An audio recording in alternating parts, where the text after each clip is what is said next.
Hey guys, it is April 16th and this is Chemistry for Faith.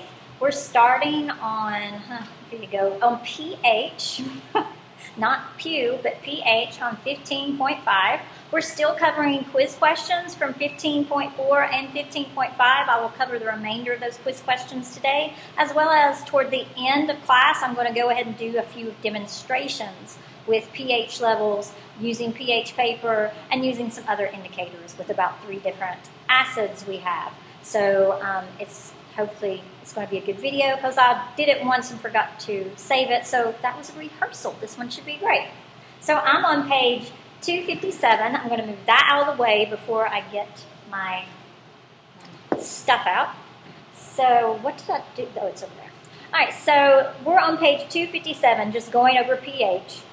When you're writing a net ionic equation, or what we did in section 15.3, which I think I was brain dead, and every time I came to H3O, I was just like, whatever this stuff is. Hydronium is what that is. My brain was just dead.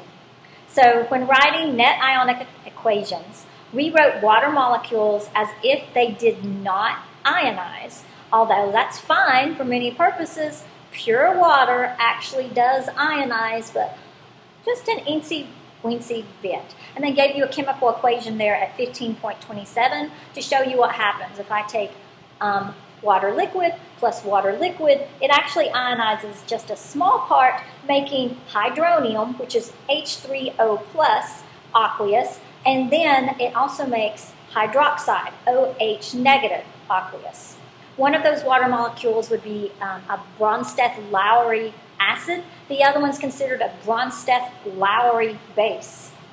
In the proton transfer, equal numbers of hydronium and hydroxide are produced, but they're really, really small, and they give you, it's like 1 hydronium, 1 hydroxide for every 550 million water molecules. Why are we going over this? Because this is what's going to help us with today's lesson, which is pH. So flip the page and we'll come over here to page 258. Because water, hydronium, and hydroxide are in equilibrium, you can write an equilibrium constant for that reaction, which is what you have there written in 15.27. Since the solution of hydronium and hydroxide is extremely dilute, then the solvent H2O is essentially just a pure liquid.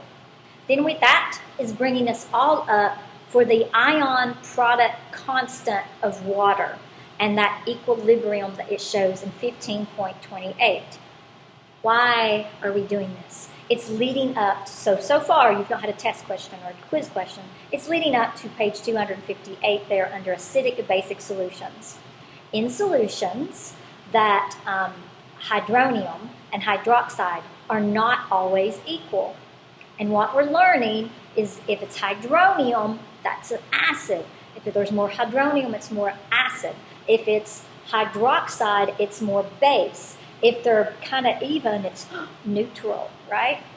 So you need to know, if you go down there, see where the word it says is neutral solutions. That's a quiz question. That's also a test question. So in neutral solutions, the concentrations of hydronium, H3O plus, and hydroxide, OH negative ions are equal, and you need to know that. If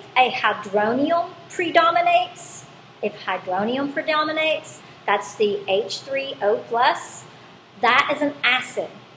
If the hydroxide dominates, the hydroxide ions are predominant or dominate, that's a basic solution. And now we're coming up with our pH scale. There's actually 2 of them. There's a pH scale, pH, H standing for hydronium, then there's POH. The POH is standing for hydroxide, and we have a scale that goes between those. So if we look at the pH scale, typically, and now let me grab just a pH, it's not litmus paper, this is like pH paper, but just so you can kind of see where we're going to test with all this stuff here in just a minute. But if you got a pH scale, then typically pH is looking for what? Hydronium. Then it's looking for that hydronium concentration. And when we test with pH paper here in just a minute, you can see we're going to look at a universal indicator, which we look at this toward the end of this section. And if it's really, really red, that's telling me like, yikes, there's a lot of hydronium in there.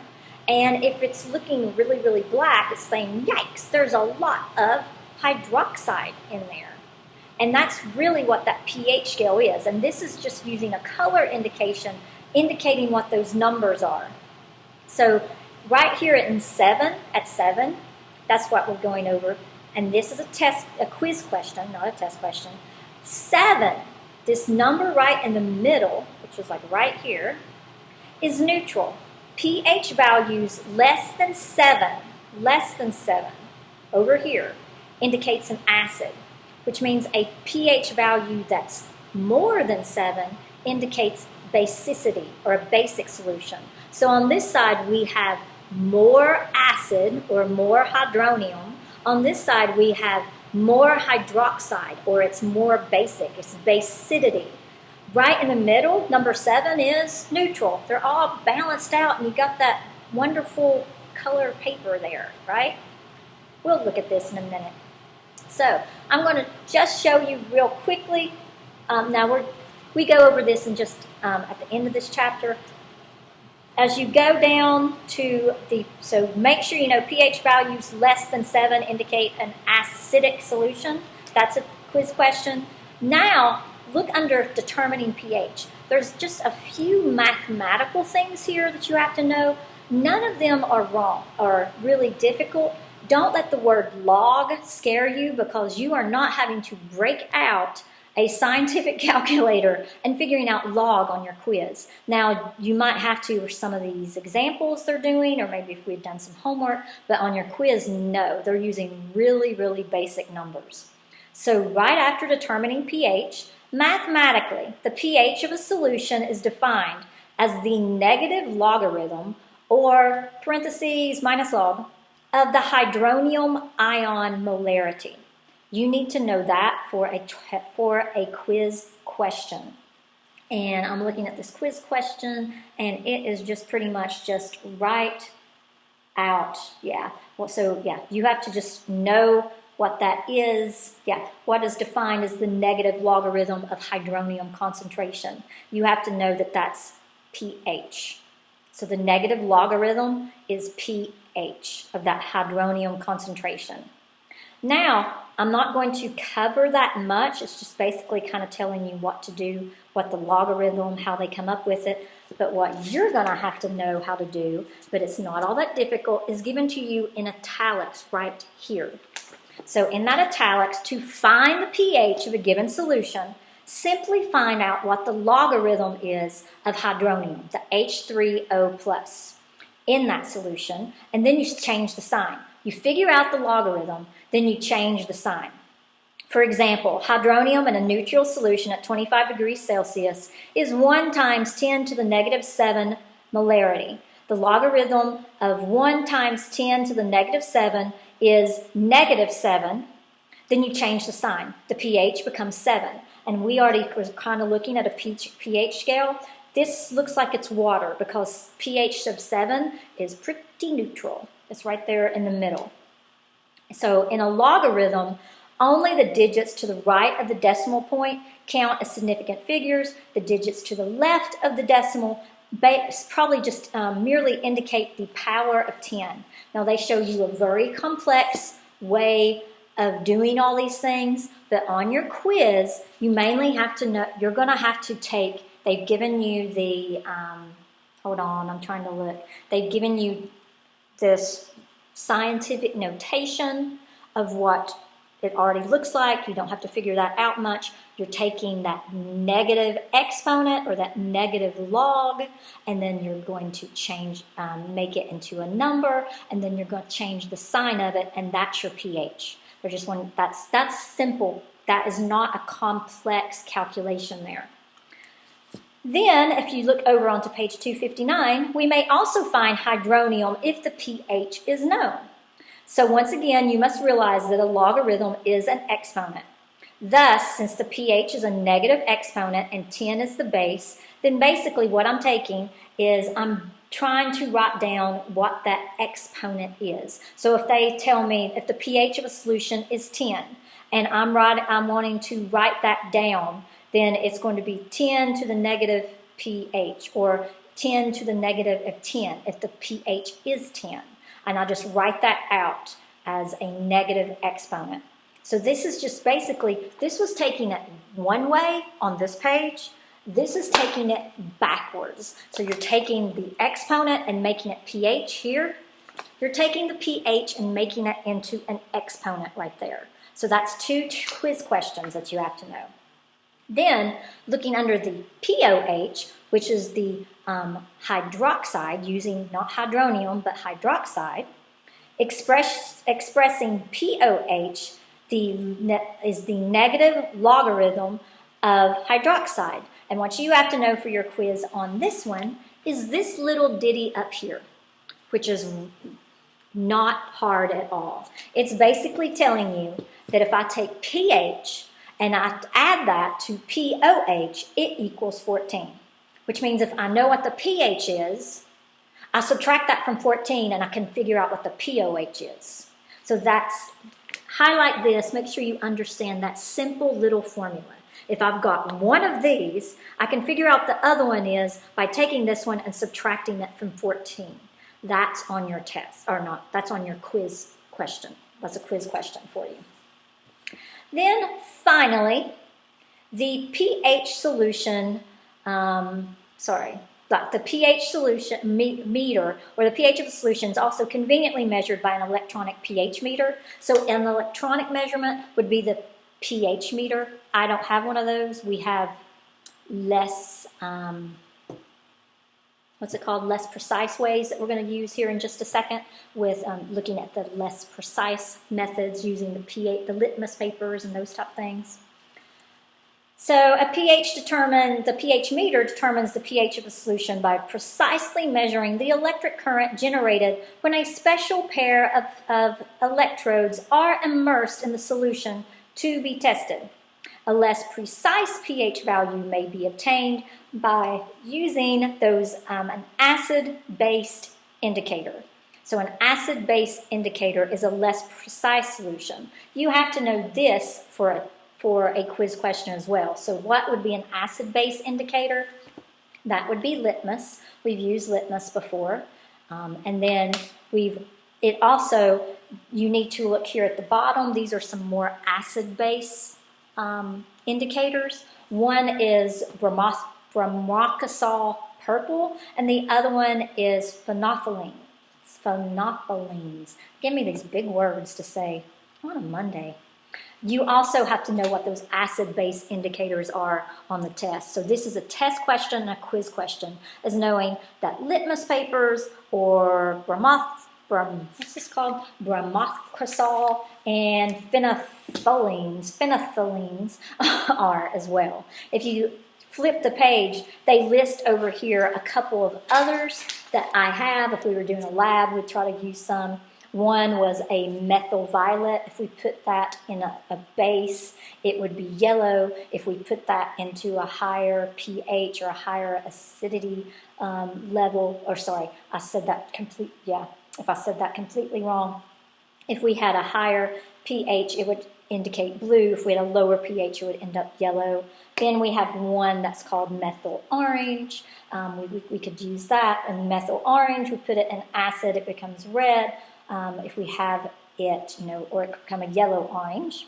And then we already talked about bromothymol blue, and I think that's all I've got. I thought I had a methyl, that's thymol blue, but I don't think we use it for this one.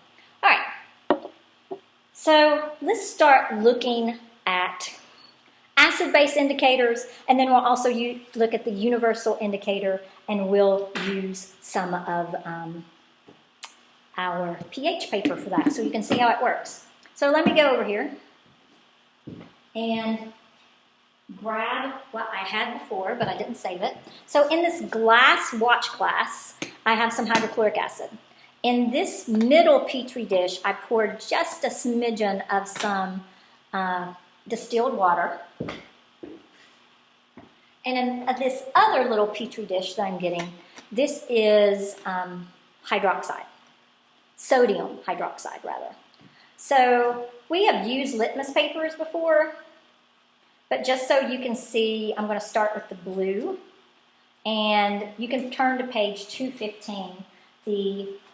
That's where we use litmus papers at the beginning of this chapter. If I put it in acid, it should turn red. If I put it in neutral, it shouldn't, if I put it in over here, if I put this in an acid, it should turn red. If I put it in a base, it shouldn't change at all. So this is hydrochloric acid.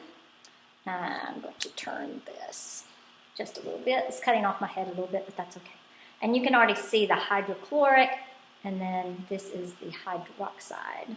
And you might not can tell very well. I'm going to bring it up here. So the hydrochloric acid is this one right here. So my blue paper turned pinkish red.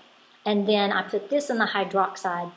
It didn't turn anything. So I'll put that right there. Get that out of the way. Now let's try the red litmus paper. So in the red litmus paper, it should be the exact opposite. When I put this in the base, it should turn blue. The base is going to be sodium hydroxide, which is right here. If I put it in the acid, it should not change at all. So this is hydrochloric. This right here is going to be sodium hydroxide. So here goes hydrochloric. I'm just going to let it soak on there a little bit. No change. And then putting this in the sodium hydroxide. Sorry, it was kind of, I'm going to put a little bit more there. You can see the change. So this one's sodium hydroxide, it's turning blue.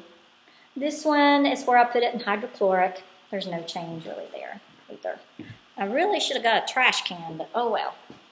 Now, let's go try the pH paper. Remember, this is a universal indicator that was talked about right here at the end of your chapter. It goes over pH and using the universal indicator.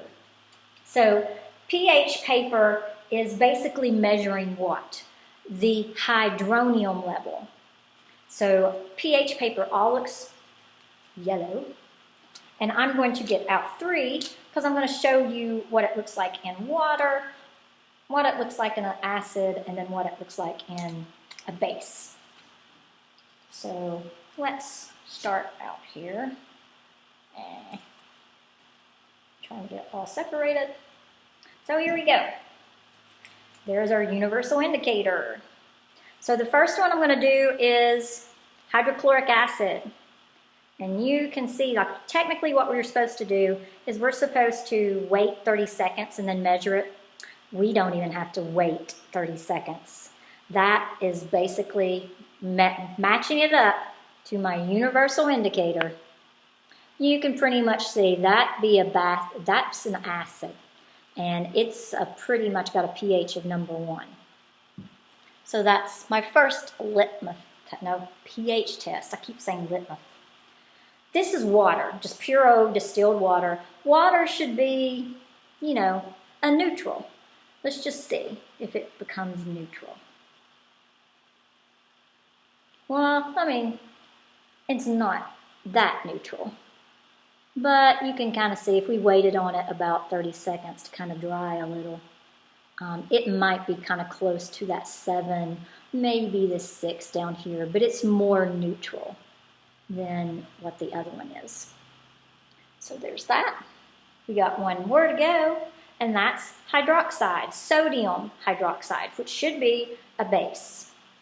So once again, this one, you don't really have to wait 30 seconds, that's what it says. But if you look, this looks really, really close to about as basey as you can get over here. So we're getting close to one of these black ones over here on the pH scale. And I think we've covered all of your quiz questions for 15.3 and 15.4. We've done some demonstrations with our universal indicator and the pH scale. We've gone over pH, which is measuring hydronium. We've gone over pOH, which is measuring hydroxide. And I'm going to have to get rid of this hydrochloric acid because it kind of stinks and clean up. So let's take a word of praise and thanks that we got through this today to the Lord, and then you can have a good rest of the day. So Heavenly Father, thank you for just giving us an orderly universe that we can study and learn more about you and your creation each day. Father, I just pray for all those that are in the world and that are listening, that you'll help them to stay well, help them to continue their studies, and we just pray for those who are sick, those who are lost, those who are hopeless, Lord, that they need you so badly. And I pray that they'll reach out to you, because we know ourselves that if we reach out to you, you always reach back to us. And Father, we pray for our world. Please let the wisdom of heaven just come down upon our leaders and all those who are in authority over us. We love you. In Jesus' name, amen. All right, guys, really miss you. Hope you enjoyed the litmus stuff. And I will see you tomorrow on April 17th. So have a good day.